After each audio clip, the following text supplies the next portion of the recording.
Akkam jirtan kabajamtootaa fi hordoftoota chaanaalii Siddisee Istoorii. Nageenya kiyya bakkuma jirtanitti isin haa dhaqqabu jechaa ara seenaa dargaggeessaa Gadaa jedhamuun isiniif qabadhee dhiyaadhee jira. Hanga seenaa kanatti na waliin tura. Gadaan godina Jimmaa keessatti maatii qonnaan bulaa irraa dhalate. Rakkinni guddaan Gadaa mudate maatii isaa du'aan addunyaa kanarraa dhabuu isaati. Ijoollummaa isaatti abbaa fi haadha isaa dhabuun akka ormatti guddachuuf dirqame. Mana namatti loon tiksaa qoraan hojii baay'ee ulfaataa ta'e hojjechaa guddate. Gadaan haadhaa fi abbaa isaa qofa dhabuu osoo hin taane namoota adda addaa namoota naannoo sana jiraniin illee baay'ee tuffatamaa ture.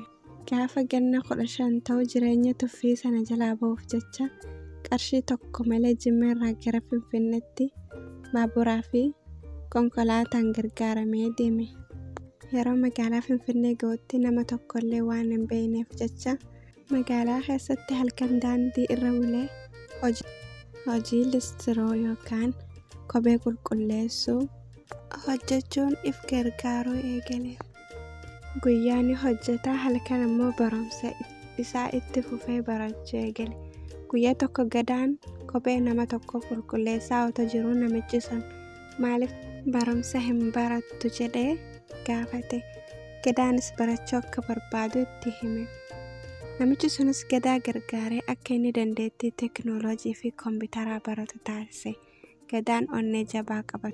Waggaa muraasa booda dandeettii fooyyessuun nama moobaayilaa fi kompiitara sagantaa tolchuu argate. Har'a Gadaan nama dhuunfaa of danda'e qofa osoo hin taane godina Jimmaa keessatti mana barumsaa fi kuusaa kitaabaa yookaan laayibiraarii dhalootaaf ijaaraa jira. Egaa kabajamtootaa fi hordoftoota keenya seenaan Gadaa wanti nu barsiisu namni sitti kofluu danda'a. Namni sababa maatii keetiitiin si tuffachuu danda'a. Garuu hamma ati abdii hin kutannetti namni tokko iyyuu si dhaabuu hin atis akka Gadaa goota jireenyaa keetii ta'uudhaaf onnadhu.